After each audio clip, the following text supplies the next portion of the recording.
الحمد لله الذي أنار الوجود بطلعة خير موجود، صاحب الكرم والجود، المبعوث رحمة للوجود، شفيع المذنبين، قائد الغر المحجلين إلى جنات النعيم، صاحب الوجه الجميل والخد الأسيل،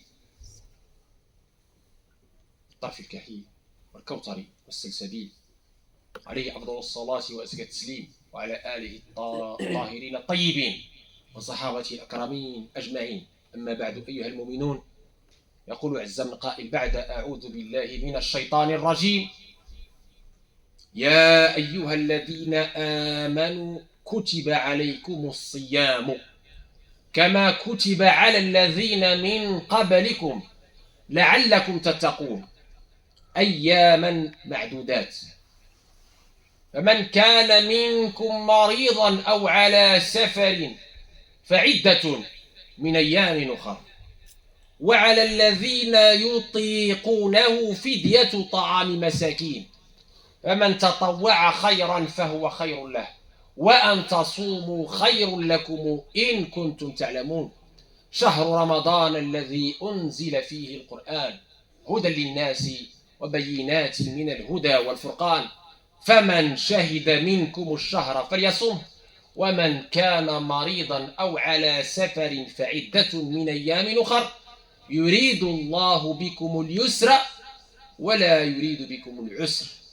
Mes chers frères, mes chères sœurs, par les versets coraniques que vous venez d'entendre, Allah tabaraka wa ta'ala, dans sa miséricorde et dans sa sagesse, Allah tabaraka wa ta'ala, dans sa grâce, sa bonté, sa sagesse, nous a prescrit le jeûne du mois de Ramadan. Ô vous qui avez cru,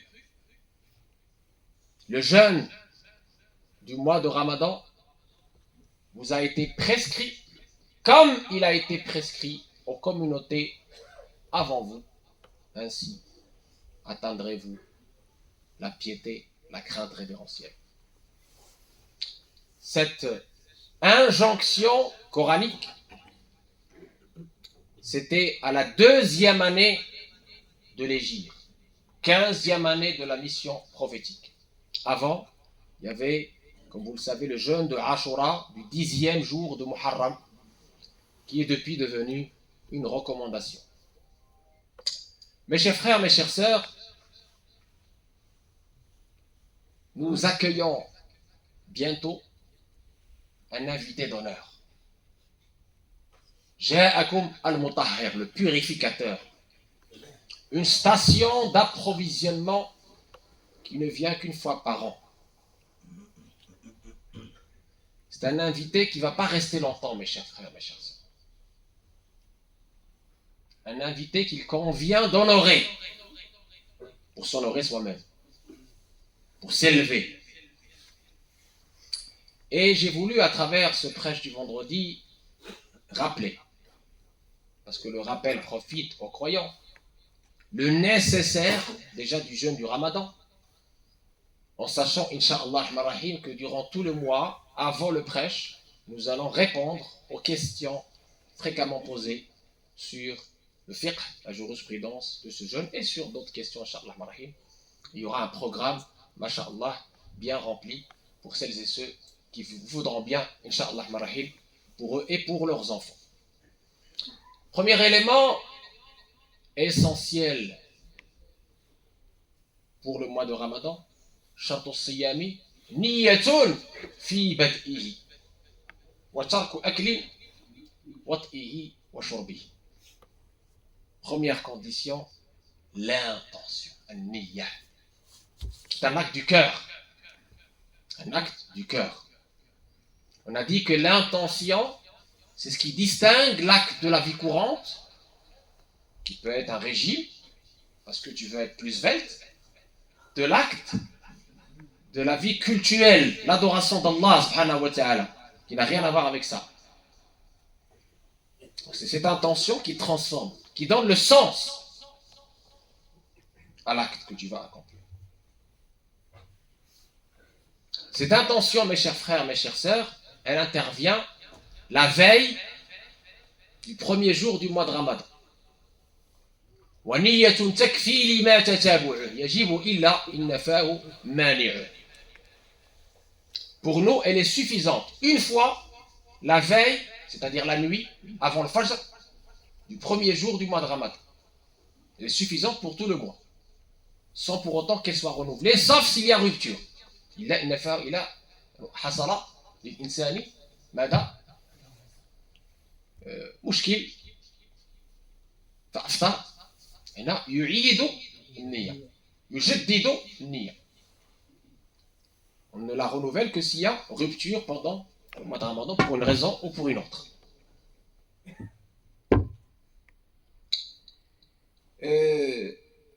Très important également,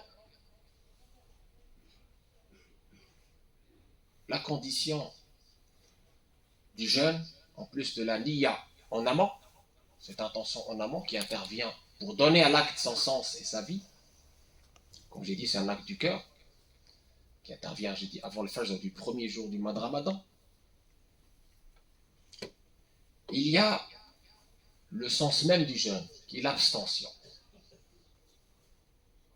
والامتناع والكف عن شهوتي البطن والفرج من الفجر أي مع صلاة الفجر إلى غروب الشمس. يقول الله تبارك وتعالى وكلوا واشربوا حتى يتبين لكم الخيط الأبيض من الخيط الأسود من الفجر ثم أتموا الصيام إلى الليل. ثم أتموا الصيام إلى الليل. والليل عند المفسرين إخوة الإيمان هو بدايته أي صلاة المغرب. ولهذا كانت من سنة الحبيب المصطفى عليه الصلاة والسلام تعجيل الفطور. مع صلاة المغرب إنسان يأكل تمرة أو يشرب ماء ثم يصلي ثم يكمل عاد. وتأخير السحور مباشرة قبل الفجر إنسان يقتات يتقوى ثم يصلي الفجر إن شاء الله الرحمن الرحيم كي يكون يتقوى على هذا الصيام ويكون له أجر سنة الحبيب المصطفى عليه الصلاة والسلام في تأخير السحور. Donc très important, le sens même du jeûne, c'est s'abstenir. S'abstenir de quoi? Vous savez, avant l'islam, le jeûne des communautés avant nous, il était beaucoup plus dur. Parce qu'il fallait s'abstenir de tout, même de la parole. Regardez Sayyidatuna Maryam. Regardez Sayyidina Zakaria. فأوحى إليهم أن سبحوه بكرة وعشية. سبحوه بكرة وعشية. Vous ne pouvez pas parler parce qu'il jeûnait. Allah, dans sa miséricorde, a voulu pour nous un jeûne plus facile. C'est l'abstention de quoi? Des appétits du ventre et du sexe. C'est-à-dire ne pas manger, ne pas boire, ne pas avoir de rapport charnel et tout ce qui est équivalent. Du fajr, c'est de la prière du fajr. Pas avant, pas après. Du fajr. Le fajr, c'est pas l'imsak, attention. Le fajr, c'est la prière sobh. C'est le début de la prière de sobh. Du fajr, et pas... Certains, malheureusement, nouveaux convertis, croient que c'est le lever du soleil. Non. Tu vas rater ta journée si tu manges après le fajr. Donc, fajr. Jusqu'au coucher du soleil. Selon le verset coranique qu'on a cité. Fajr jusqu'au coucher du soleil. C'est ça le temps d'abstention. Pas plus. C'est abstention. Très important également, pendant le mois de Ramadan, évidemment, les actes de la vie courante ne cessent pas. On peut voyager pendant le mois de Ramadan. On peut se laver pendant le mois de Ramadan. On peut se gargariser, faire le wudu. Dans Madmada, pas de problème. Parce que le prophète l'a fait. D'accord? On peut avaler sa salive. Le fait d'avoir des poussières ou des choses comme ça qui rentrent, c'est insignifiant, c'est rien. Allah tabaraka wa ta'ala nous veut la facilité et non la difficulté. Comme l'annonce le Coran. Toutes ces choses-là, il y a beaucoup de choses que les gens croient qu'elles annulent le jeûne alors qu'elles n'annulent pas le jeûne. On peut citer les examens gynécologiques pour nos sœurs, on peut citer la prise de sang. On peut citer aussi le fait de laisser la janaba à la pollution nocturne jusqu'au matin, elle n'invalide pas le jeûne, selon les deux hadiths authentiques de Salama et de Aïcha. Mais évidemment, il faut se laver dès que possible pour pouvoir accomplir les actes d'adoration du quotidien, sans pour autant que ce soit un invalidant du jeûne. Très important. Donc il y a des choses, des préjugés, dont nous allons évidemment parler durant les séances du fiqh du jeûne du Ramadan pour répondre à certaines questions fréquemment posées. Très important également, mes chers frères, mes chères sœurs, la question de qui peut jeûner, qui doit jeûner. Important. Le jeûne devient obligatoire avec la puberté, plus le fait d'avoir sa raison, c'est-à-dire la capacité mentale. Le fou n'est pas concerné, n'est pas mukallaf, n'est pas responsable, et la capacité physique. Quand certains parents me disent « j'ai obligé mon fils ou ma fille qui a 9 ans à jeûner », je lui dis « tu lui fais violence. Tu es en train de commettre un crime, mon frère, ma soeur. S'il n'est pas bien portant, tu ne peux pas. » Parce que la capacité physique est aussi dans les conditions du jeûne. Si ton enfant, même s'il est pubère, n'est pas en capacité physique de jeûner, laisse-le. Tu ne peux pas mettre en jeu, en risque, son développement, sa croissance. Il pourra rattraper plus tard, Inch'Allah, quand il sera mieux portant. Il en est de même pour un certain nombre de personnes qui sont explicitement citées dans le Coran et dans la Sunna comme personnes excusées, excusables. Allah nous cite le malade. Le malade. Avec une divergence entre les savants, quelle maladie empêche le jeûne? De toutes les façons, ce qui est sûr et certain, c'est que la maladie qui va avoir un risque de s'aggraver ou un risque sur votre santé en jeûnant, alors on n'a pas à jeûner puisque Allah ne veut pas par le jeûne nuire à nos capacités. Au contraire, notre corps est une amana, est un dépôt qu'il faut maintenir, entretenir, conserver, préserver. Le jeûne n'est pas là pour nuire à nos facultés vitales ou à notre corps. Au contraire, Allah il veut la facilité pour nous et non la difficulté. Yuridu Allahu bikumul yusra wa la yuridu bikumul usr. Et ce verset, comme vous l'avez remarqué, il est cité dans le verset qui nous prescrit le jeûne. Très important. Le malade. Le voyageur, son voyage est long, il y a une difficulté dans ce voyage, il y a la dérogation, alhamdulillah, de rattraper plus tard.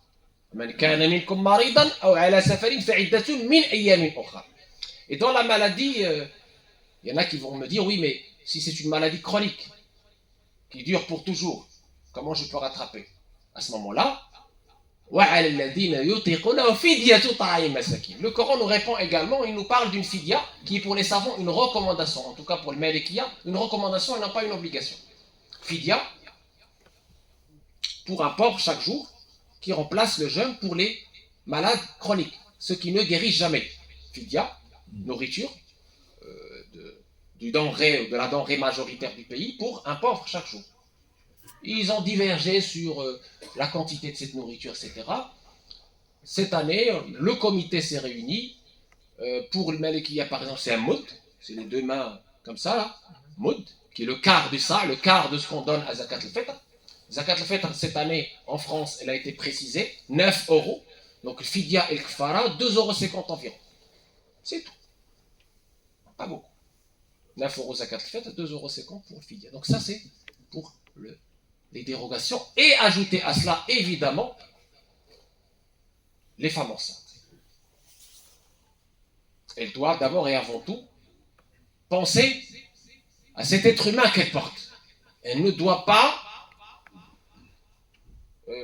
faire preuve d'imprudence et nuire à cette vie humaine qu'elle porte. C'est une responsabilité très lourde. Donc Allah tabaraka wa ta'ala et son prophète alayhi salam lui ont autorisé de ne pas jeûner, de manger et de rattraper plus tard, beaucoup plus tard. Idem pour celle qui allait, si elle allait au sein, si le bébé il est au sein, si elle craint pour le bébé ou pour elle-même, elle peut ne pas jeûner. Elle rattrapera plus tard.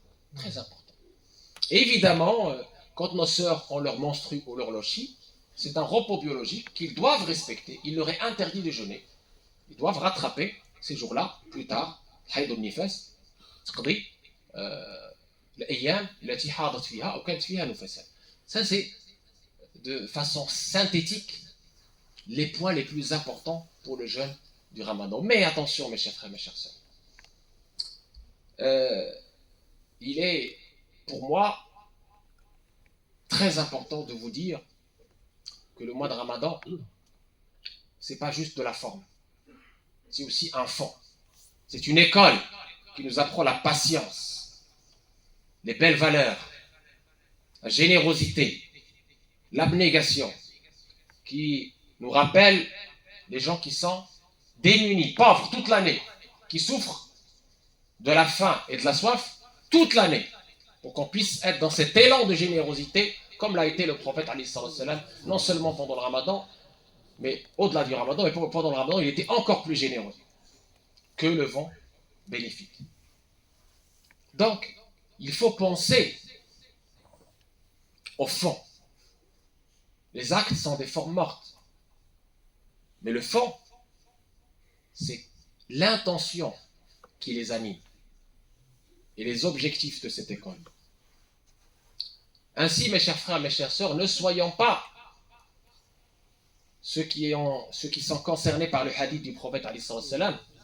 رب صائم ليس له من صيامه إلا الجوع والعطش ورب قائم ليس له من قيامه إلصار التعب. Combien de jeûneurs ne récoltent de son jeûne que la faim et la soif? Et combien de prieurs la nuit ne récoltent de sa prière la nuit que la fatigue et le manque de sommeil? Ne soyons pas parmi ceux-là. Le prophète alayhi salam nous dit également من لم يدع قول الزور والعمل به فليس لله حاجة يدع طعامه وشرابه. Celui qui ne délaisse pas la mauvaise parole, le faux témoignage, etc. Allah n'a pas besoin qu'il délaisse pour lui sa boisson et sa nourriture. Ainsi, mes chers frères, mes chères sœurs, une attention particulière à notre comportement. Nous devons avoir un comportement digne d'un jeûneur, qui est l'invité d'Allah, qui ressemble aux anges. Le prophète alayhi salam nous dit إذا كان صوم يوم صوم أحدكم فلا يرفث ولا يسخب ولا يجهل وإن سابه أحد أو شتمه فليقل إني صائم إني صائم. Quand tu es dans le jeûne, tu es dans une adoration, mon frère. Tu ne peux pas faire n'importe quoi. Le prophète alayhi salam nous a dit de garder notre langue. Même quand quelqu'un veut nous provoquer, on dit je jeûne, je jeûne. Nous sommes aidés au mois de Ramadan, mes chers frères, mes chères sœurs, parce que les grands démons sont enchaînés. Mais notre nefs n'est pas enchaîné. C'est ça que vous devez comprendre. L'âme charnelle, l'instigatrice du mal, Ammara, elle est là. C'est aussi une école pour dompter cette âme charnelle. Pour surveiller la langue, surveiller le cœur. Que nous ne soyons pas toujours dans le jeûne de l'awam, siyam l'awam. Qu'on s'élève vers siyam al-khawas, le jeûne de l'élite. Et pourquoi pas khawas al-khawas. Le jeûne du commun, du vulgaire, dont on a parlé. La simple abstention du fajr jusqu'au coucher du soleil, de tout ce qui est aliments, manger, actes sexuels, etc. Tout le monde le sait, tout le monde peut le faire, ça. Condition d'avoir la capacité physique, comme j'ai dit. Mais le jeûne qu'on veut, c'est celui-là, et aussi le jeûne de la langue. Pour préserver ta langue. Et nous dire, comme on a dit dans Daskul Kalimat Tayyiba, que la belle parole, que le jeûne soit pour toi une école pour justement avancer dans le din, dans ta religion, à travers, à la lumière du bon comportement au jour le jour, avec toutes les créatures, au travail, chez toi. Et on va voir, Inch'Allah, comment. Et puis le cœur, le jeûne du cœur, en plus du jeûne corporel et de la langue, le jeûne du cœur, pour que ton cœur puisse être orienté vers Allah, ne soit pas ivre du bas monde. Sevrage, mes chers frères, mes chers. C'est un mois de sevrage pour pouvoir mériter الرحمة والمغفرة والعتق من النار, le pardon, la miséricorde et l'abolition de l'enfer. آخر دعوانا الحمد لله رب العالمين. الحمد لله الواحد بلا عدد, الحمد لله رافع السماء بلا عمل, الحمد لله لم يولد ولم يلد, والصلاة والسلام على المبعوث بالرشد. أما بعد أيها المؤمنون,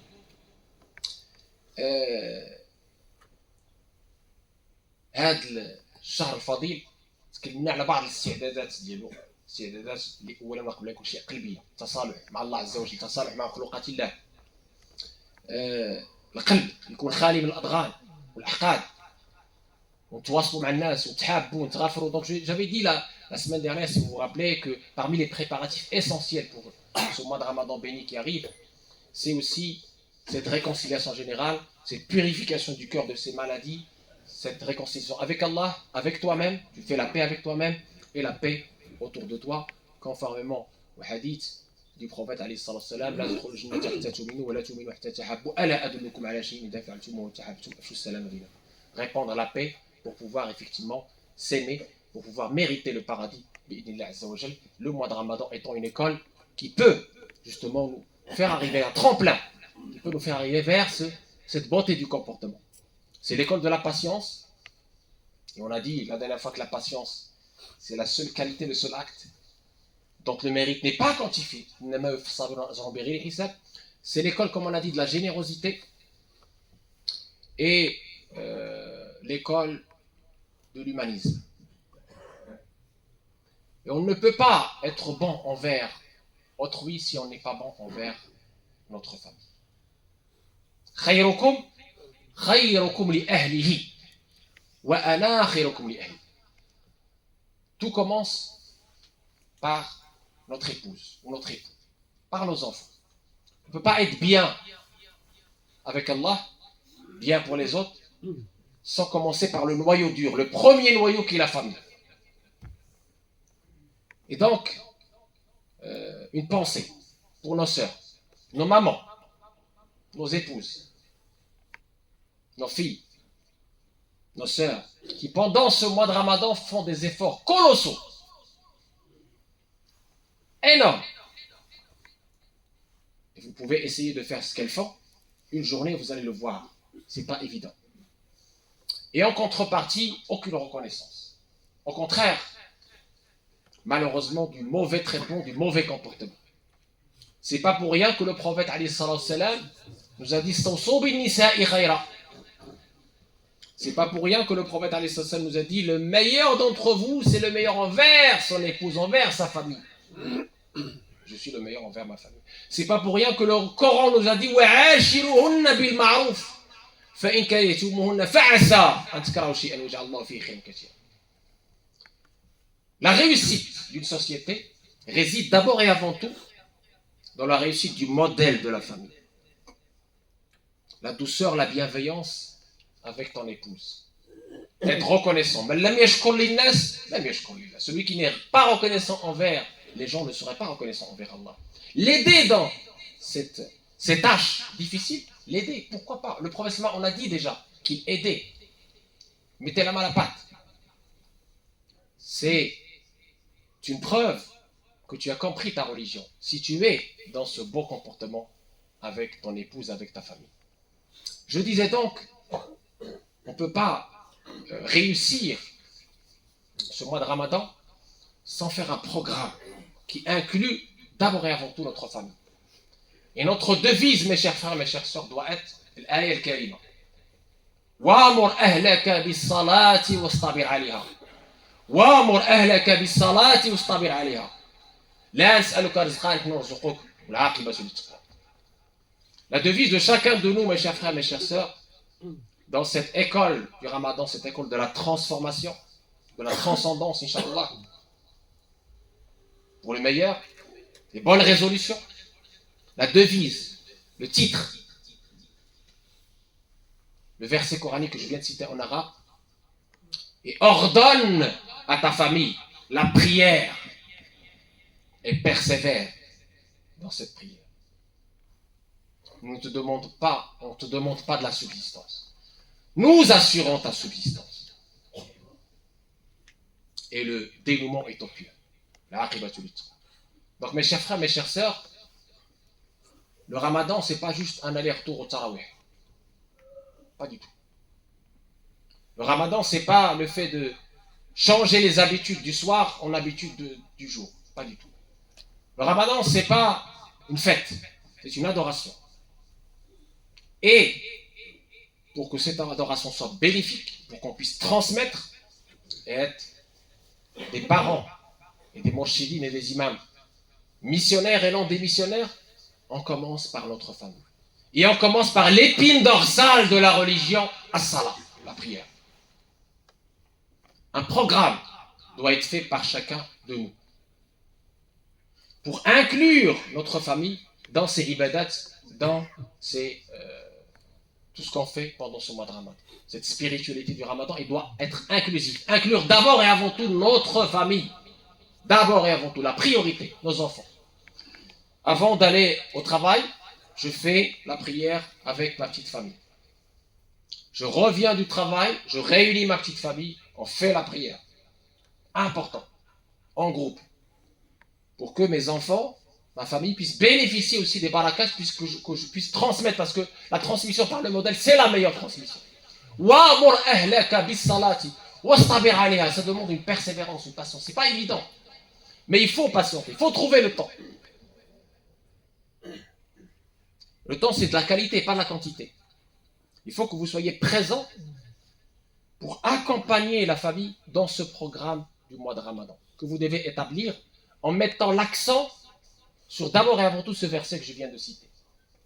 La prière, salat. Il ne faut pas attendre que votre enfant il a 18 ans, 19 ans, 20 ans pour commencer à lui faire le rappel. C'est déjà trop tard. Il faut qu'il baigne dans la spiritualité. Ramenez-le à la mosquée quand il n'a pas école. Très important. Il y a un programme, masha'Allah, magnifique ici. Ramenez vos enfants. Donc, le programme du Ramadan, qui doit inclure salat, qui doit inclure la lecture du Coran, parce que Shahr Ramadan, c'est le mois du Coran. On fait un programme où, à nos enfants, on doit faire apprendre quelques versets du Coran. C'est ça, ce qu'on peut. Qu'ils puissent goûter à ces saveurs du Coran. On doit aussi chercher les supports, il y a beaucoup de librairies, machallah, qui sont fiables, supports en français ou en arabe, pour lire, raconter les histoires des prophètes et des compagnons. Ces nobles modèles. C'est le meilleur moment. Si on ne profite pas de cette station d'approvisionnement pour transmettre à nos familles, pour établir un programme, je ne dirais pas ambitieux, mais raisonnable, avec nos familles, eh bien malheureusement on risque gros. Et enfin, mes chers frères, mes chères sœurs, quand on parle de famille, on parle de voisins également. On parle de voisins. Allah tabaraka wa ta'ala et son prophète nous ordonnent de respecter nos voisins. Et au mois de Ramadan, il y a un phénomène que vous connaissez tous. Pendant Tarawih ou après Tarawih, on se tasse et on commence à papoter. En oubliant notre obligation vis-à-vis de notre voisinage, vis-à-vis de nos riverains. Il y a le malade, il y a celui qui travaille demain très tôt, il y a des gens qui ne sont pas musulmans, auxquels vous donnez une très mauvaise image en les dérangeant de cette façon. Ils n'ont rien demandé. Donc mes chers frères, mes chères sœurs, s'il vous plaît, sachez faire la priorité, l'échelle de priorité. On ne vient pas faire Tarawih ici, qui n'est pas une obligation. Tarawih n'est pas une obligation, c'est une recommandation. En s'asseyant, en bafouant une obligation, qui est le bon voisinage. Le bon voisinage est une obligation. Tarawih est une recommandation. Donc on doit privilégier l'obligation sur la recommandation. Donc si je viens ici pour déranger le voisinage, ce n'est pas la peine. C'est très important donc de comprendre cette priorité. Et de veiller à ce que nos voitures soient loin, et de veiller quand on sort à ne pas se tasser, et à sortir direct et partir chez soi si on veut parler, et en douceur, et on ne crie pas. Parce que parmi les versets coraniques importants qui nous incitent au civisme, c'est « et baisse de ta voix ». Et baisse de ta voix. اخفض من صوتك إن أنكر الأصوات لصوت الحمير. الله يوفقنا للصيام الخواص، بل صيام خواص الخواص، صيام بالإضافة لصيام الأشباح وصيام الجوارح، صيام القلب عن كل لغو وعن كل ما يبعدنا من الحق عز وجل. Qu'Allah tabaraka wa ta'ala nous aide à purifier nos intentions pour lui, nous aide à, Inch'Allah, jeûner un jeûne de l'élu de l'élite, qui n'inclut pas uniquement le corps, mais également la langue et l'esprit, qu'on puisse purifier nos cœurs grâce à ce mois de Ramadan et cette école du Ramadan de toutes ces maladies. Qu'Allah tabaraka wa ta'ala nous aide à transmettre les valeurs à nos enfants pendant cette école du mois de Ramadan. Qu'Allah tabaraka wa ta'ala nous aide aussi à établir la paix en nous-mêmes et autour de nous. وما نكلنيش نخليو هذا الشهر للساعه المباركه تفوت بلا ما ندعيو مع خوتنا في غزه. اللهم يا ارحم الراحمين ارفع عنهم ما نزل. اللهم يا ارحم الراحمين فرج كربهم. اللهم يا ارحم الراحمين انك تعلم السر واخفى، انك انت اللطيف الخبير. كلهم يا ارحم الراحمين. اللهم يا من لطف بخلق السماوات والارض ولطف بالاجنه في بطون امهاتها، واطلب بنا في قضائك وقدرك لطفا يليق بكرمك يا ارحم الراحمين يا رب العالمين. اللهم يا ارحم الراحمين لا تجعل مصيبتنا في ديننا، لا تجعل مصيبتنا في ديننا، ولا تجعل الدنيا اكبر همنا ولا مبلغ علمنا ولا الى النار مصيرنا، واجعل الجنه هي دارنا، ولا تسلط علينا بذنوبنا من لا يخافك ولا يرحمنا، ولا تسلط علينا بذنوبنا من لا يخافك ولا يرحمنا. اللهم يا ارحم الراحمين اهلك الظالمين بالظالمين واخرجنا بهم سالمين. الناس اللي يطلبوا منا الدعاء الله يشفيهم ويعافيهم، الله يشفي مرضانا، يعافي مبتلانا، يرحم موتانا. Que Allah tabarak wa ta'ala guérisse nos maux et nos malades et nos maladies. Beaucoup de frères et sœurs nous ont demandé de dua, qu'Allah tabaraka wa ta'ala leur donne une guérison complète et parfaite, qu'Allah tabaraka wa ta'ala nous fasse parvenir le Ramadan alors qu'on est en très bonne santé et qu'il nous fasse profiter de ce Ramadan pleinement, nous et nos enfants, avec un programme pour nous, avec une responsabilisation, avec des résolutions à tenir, Inch'Allah au maximum. آخر دعوانا الحمد لله رب العالمين. إن الله وملائكته يصلون على النبي يا أيها الذين آمنوا صلوا عليه وسلموا تسليما. اللهم صل على سيدنا محمد وعلى آل سيدنا محمد كما صليت على سيدنا إبراهيم وعلى آل سيدنا إبراهيم، وبارك على سيدنا محمد وعلى آل سيدنا محمد كما باركت على سيدنا إبراهيم وعلى آل سيدنا إبراهيم في العالمين إنك حميد مجيد. وقوموا إلى صلاتكم يرحمكم الله.